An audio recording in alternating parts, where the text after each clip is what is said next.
Matthieu, chapitre 8. Lorsque Jésus fut descendu de la montagne, une grande foule le suivit.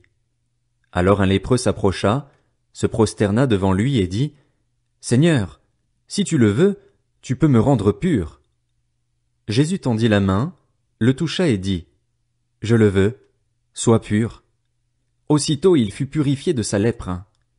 Puis Jésus lui dit, « Fais bien attention de n'en parler à personne, mais va te montrer aux prêtres et présente l'offrande que Moïse a prescrite, afin que cela leur serve de témoignage. » Alors que Jésus entrait dans Capernaüm, un officier romain l'aborda et le supplia en disant, « Seigneur, mon serviteur est couché à la maison, atteint de paralysie, et il souffre beaucoup. » Jésus lui dit, « J'irai, et je le guérirai. » L'officier répondit, « Seigneur, je ne suis pas digne que tu entres sous mon toit, mais dis seulement un mot et mon serviteur sera guéri. En effet, moi aussi je suis un homme soumis à des supérieurs, j'ai des soldats sous mes ordres, et je dis à l'un, pars, et il part, à un autre, viens, et il vient, et à mon esclave, fais ceci, et il le fait. » Après l'avoir entendu, Jésus fut dans l'admiration, et il dit à ceux qui le suivaient, « Je vous le dis en vérité, même en Israël je n'ai pas trouvé une aussi grande foi. Or, je vous le déclare, beaucoup viendront de l'Est et de l'Ouest et seront à table avec Abraham, Isaac et Jacob dans le royaume des cieux. Mais ceux à qui le royaume était destiné seront jetés dans les ténèbres extérieures, où il y aura des pleurs et des grincements de dents. » Puis Jésus dit à l'officier, « Vas-y, et sois traité conformément à ta foi. » Et au moment même le serviteur fut guéri. Jésus se rendit ensuite à la maison de Pierre. Il vit la belle-mère de celui-ci couchée, avec de la fièvre. Il lui toucha la main et la fièvre la quitta. Puis elle se leva et le servit. Le soir venu, on amena vers Jésus de nombreux démoniaques. Il chassa les esprits par sa parole et guérit tous les malades. Ainsi s'accomplit ce que le prophète Ésaïe avait annoncé. Il a pris nos faiblesses et il s'est chargé de nos maladies. Voyant une grande foule autour de lui, Jésus donna l'ordre de passer de l'autre côté du lac.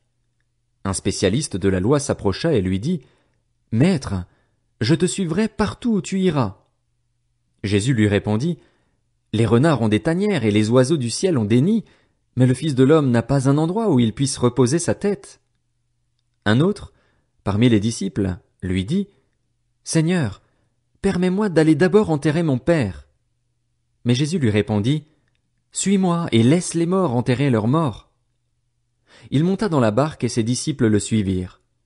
Soudain, il s'éleva sur le lac une si grande tempête que la barque était recouverte par les vagues. Et lui, il dormait. Les disciples s'approchèrent et le réveillèrent en disant, « Seigneur, sauve-nous, nous allons mourir. » Il leur dit, « Pourquoi êtes-vous si craintifs, hommes de peu de foi? » Alors il se leva, menaça les vents du lac et il y eut un grand calme. Ces hommes furent très étonnés et dirent, « Quel genre d'homme est-ce? Même les vents et la mer lui obéissent. » Lorsqu'il fut arrivé sur l'autre rive, dans le pays des Gadaréniens, 2 démoniaques qui sortaient des tombeaux vinrent à sa rencontre. Ils étaient si dangereux que personne n'osait passer par là. Et voilà qu'ils se mirent à crier, « Que nous veux-tu, Jésus, Fils de Dieu? Es-tu venu ici pour nous tourmenter avant le moment fixé? » Il y avait loin d'eux un grand troupeau de porcs en train de chercher à manger. Les démons suppliaient Jésus, « Si tu nous chasses, permets-nous d'aller dans ce troupeau de porcs. » « Allez-y, » leur dit-il. Ils sortirent des 2 hommes et entrèrent dans les porcs. Alors tout le troupeau se précipita du haut de la falaise dans le lac, et ils moururent dans l'eau. Les gardiens du troupeau s'enfuirent et allèrent dans la ville rapporter tout ce qui s'était passé et ce qui était arrivé aux démoniaques. Alors tous les habitants de la ville sortirent à la rencontre de Jésus et, dès qu'ils le virent, ils le supplièrent de quitter leur territoire.